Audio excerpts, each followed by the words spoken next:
Today's back training session, we started off with weighted wide grip pull-ups. Normally I like to do these after another exercise just to get everything warm, but this cycle we are running them first thing. I warmed up with a couple sets of face pulls.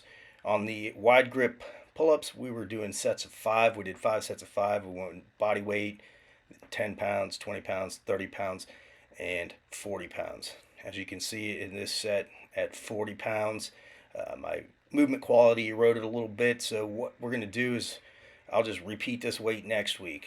And I'll stay at that weight until I'm happy with the quality of the movement. Probably end up doing all 3 weeks of the cycle with that same weight. Then we moved on to deficit deadlifts. I'm still trying to get hips back, adductors, everything loosened up. So I'm staying very light, just getting the stretch and the movement, doing sets of 5. Stayed very light, just getting the movement right, making sure everything is where it should be. So we'll progress up in that. You know, as soon as everything's feeling better, then I'll start pushing more weight. I'll just be patient and wait until that time comes. After we finished up with our deficit deadlifts, we moved on to the Nautilus Explode for some single arm high rows. Nautilus Explode pull down for single high rows. This is a great machine. You can use it several different ways. You can do a high row. You can do a single arm high row. One that I really like on it is focusing on adduction. So you're staying more upright, pulling the elbows down to the side. Another way of working your lats. On the all of these exercises that we're doing now, the Explode single arm high row, the hammer strength low row, and the Nautilus Pullover, we did sets of 12 today. So we did a couple warm-up sets and then hit a top set of 12. We'll progress that through the weeks by going next week sets of 10, and the week after that sets of 8. We'll push the weight up for those top sets. We'll keep the warm-up sets the same so that we haven't fatigued ourselves very much by the time we get to that peak set. So following the Explode single arm high row, we went to the hammer strength low row. I've always enjoyed this piece. You can let your arm really go forwards and get a big stretch on your lat, and then pull it back there and get a nice contraction. You can load up pretty good amount of weight on this.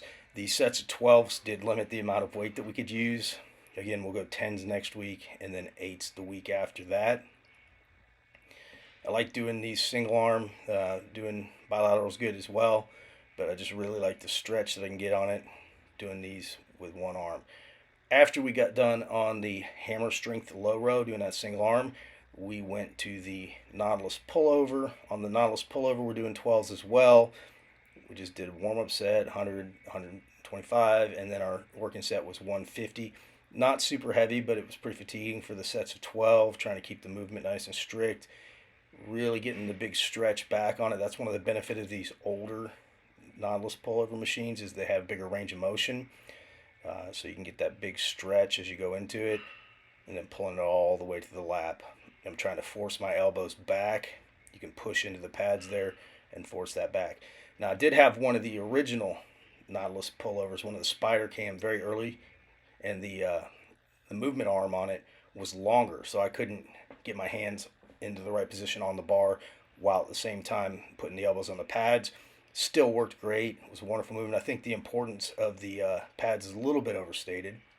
After we got done on the pullover, we did some rear delt flies, 3 sets of 15 there. Then we went to a couple rounds of core work, doing back extensions. I like pulling my elbows back as I come up and getting a good squeeze on the whole back there.